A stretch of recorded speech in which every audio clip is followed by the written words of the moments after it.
2 years ago, the Labour Party abandoned its policy that limited the number of uranium mines in Australia to 3. This week, the federal government approved a new uranium mine in the South Australian outback. Mining should begin next year on an ore body described by the joint venture partners as the largest discovered in Australia in the past 25 years. But by approving this country's 5th uranium mine, Environment Minister Peter Garrett has had to defend himself against charges that he has sold out his previously strong anti-nuclear principles.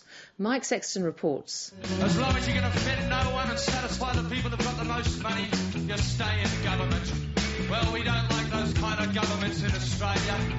In the mid-1980s, as passionate lead singer of Midnight Oil, Peter Garrett was the frontman of anti-nuclear politics. Those governments that don't care about the resources and the environment, those governments that don't care about anything else other than their stupid, cynical chase for power. When the generals talk, you better listen to him. It was a stance he continued during his latter years as president of the Australian Conservation Foundation. The 21st century will be a century which is sustainable or it's nothing, and the nuclear industry had its shot.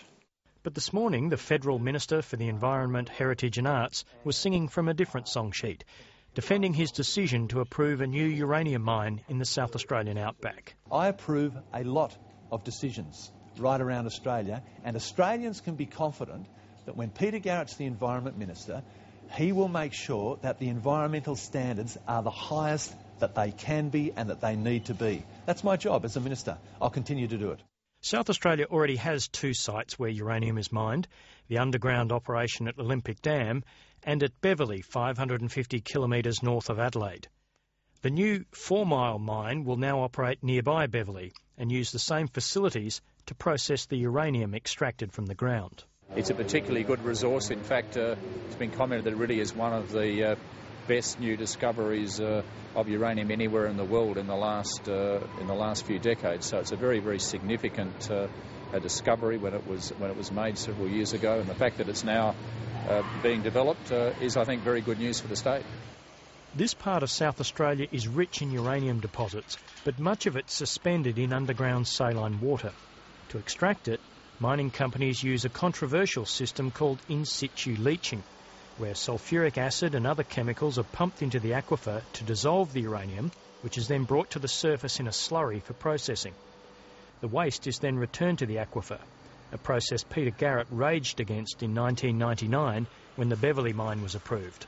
It's worst practice uranium mining for an already extremely dangerous industry.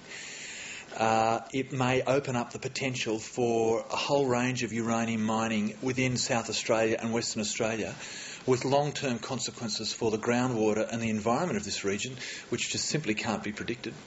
The supervising scientist and Geoscience Australia have both provided independent reports attesting that this will be world's best practice in terms of disposal, and that the monitoring regime is an absolutely rigorous one.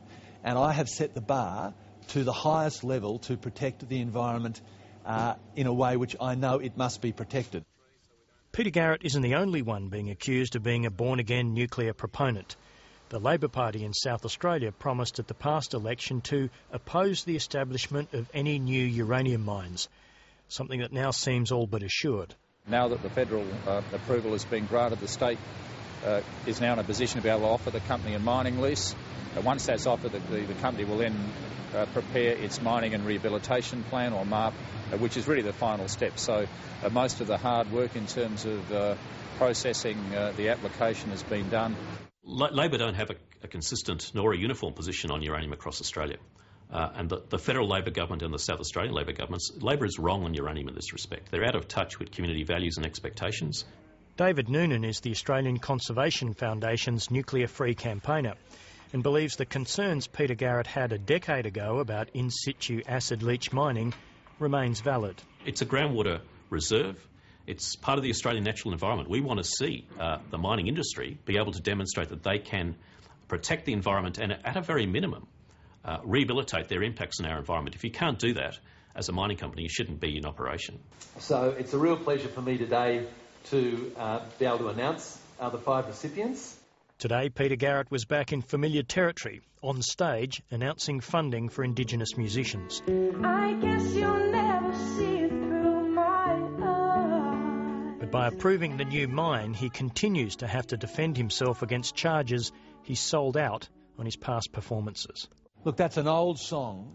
It's an old cycle that we hear from political opponents who seem to forget that I joined the Labor Party, I became a member of the government, and I said at the time that I would accept, as a team player, the decisions that government took. Wash is clean, the streets of the blue sky town.